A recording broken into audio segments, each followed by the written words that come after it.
Oi, pessoal! Sejam todos muito bem-vindos a mais um vídeo aqui do nosso canal. E hoje o nosso bate-papo é para responder a pergunta: como é que o nosso cérebro aprende?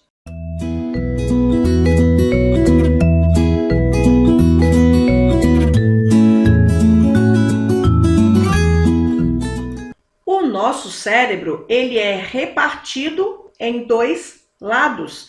E cada lado a gente subdivide-se em 5 outras regiões. Cada região dessa é chamada de lobo cerebral.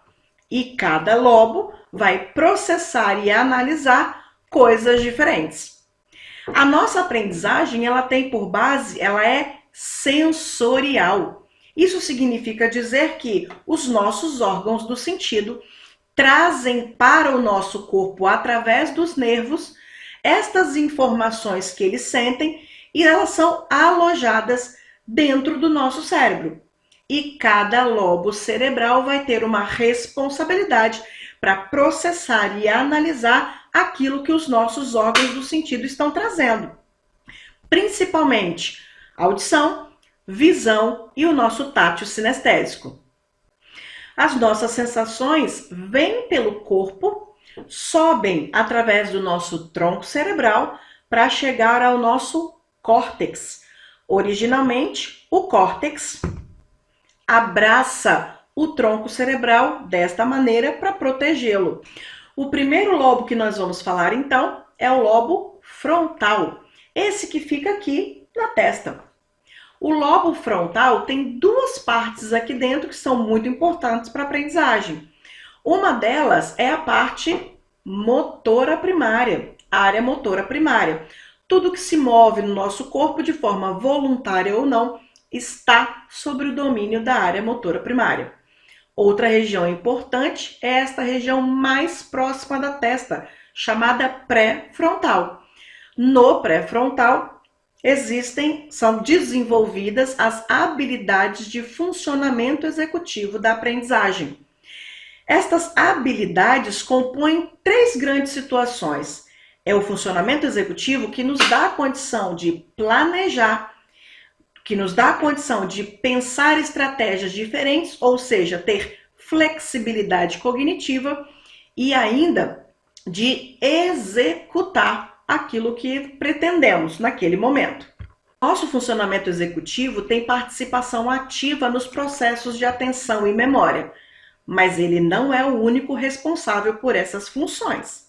Outro lobo muito importante para a aprendizagem é o lobo temporal, responsável pela nossa audição, por analisar aquilo que o nosso ouvido escutou. No lado direito do nosso lobo temporal, no hemisfério direito, é responsável por analisar acusticamente as diferenças de melodia.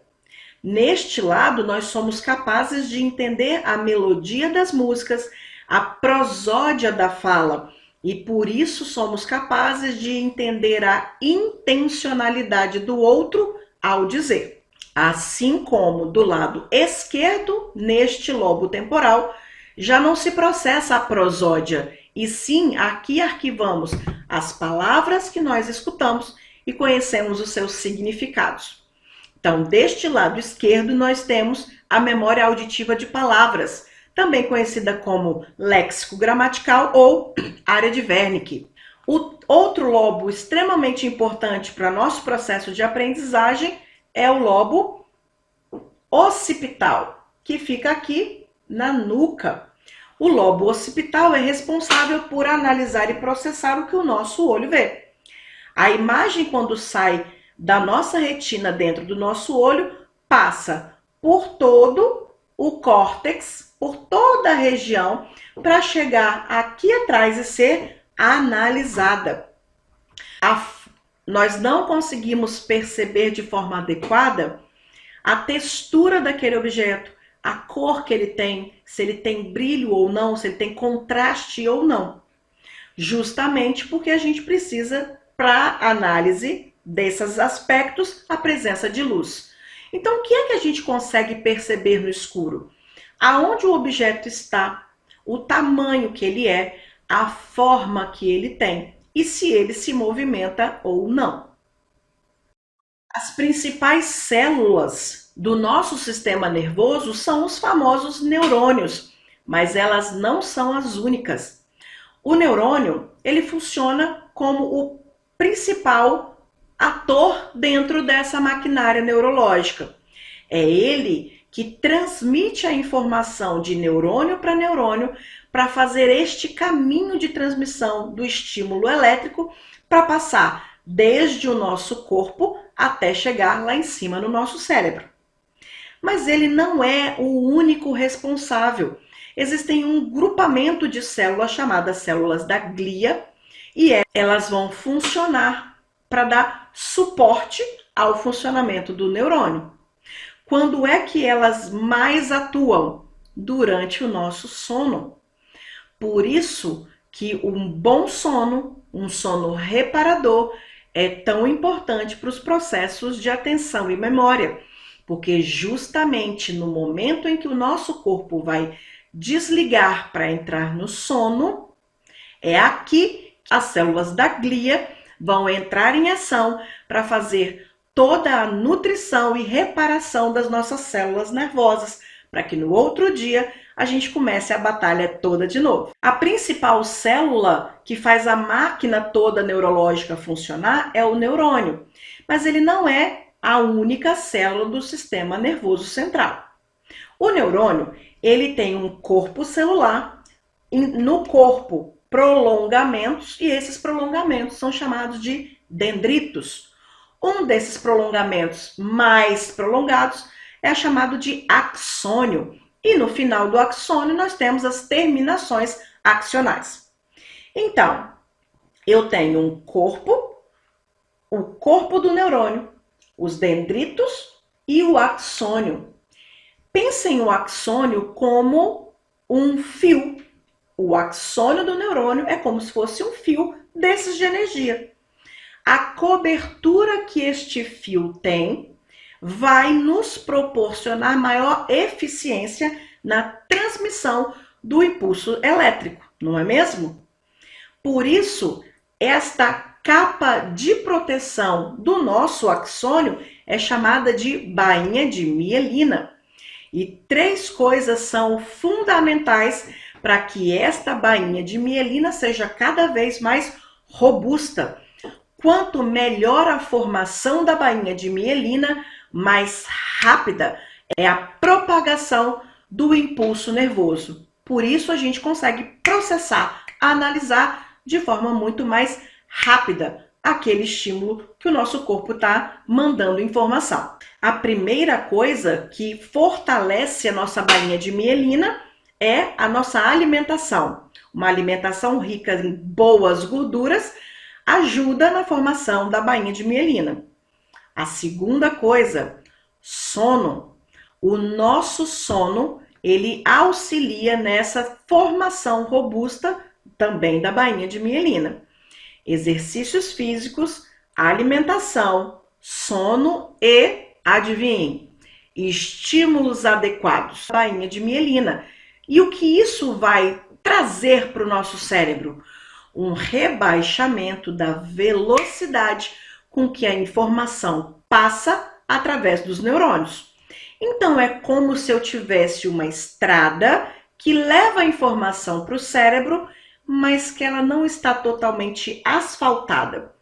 Então, essa informação vai levar mais tempo para chegar aonde ela precisava.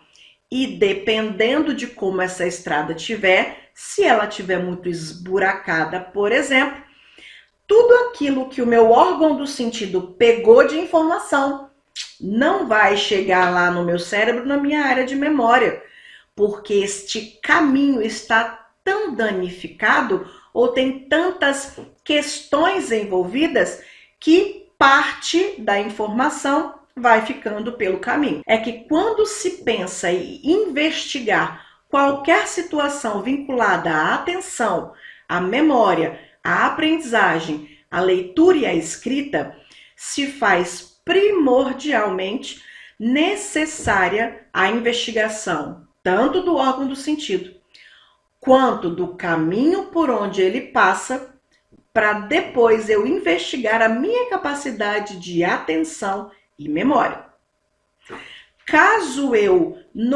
O que acontece normalmente é que se investiga somente o funcionamento do órgão do sentido.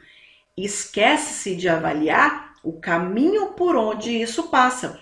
Este caminho é o que a gente chama de processamento sensorial, para depois gerar a nossa capacidade de atenção e posteriormente a nossa capacidade de memória. Qualquer alteração de atenção e memória pode ter como justificativa alterações tanto da parte de processamento sensorial quanto da parte de acuidade, que é responsável os nossos órgãos do sentido. Então, fica para você que tem dificuldades de atenção e memória, dificuldades para ler, para entender o que leu, para memorizar, para prestar atenção e se manter focado, fica a dica. Se você já investigou a parte de acuidade, falta ainda investigar processamento sensorial. Porque se você não avaliar isso, está faltando peça na sua avaliação. Antes de conseguir ter atenção e memorizar aquele estímulo, você precisa senti-lo e processá-lo. Se esse vídeo fez sentido para você, curta, compartilhe e não esqueça de ligar o sininho para as nossas novas conversas.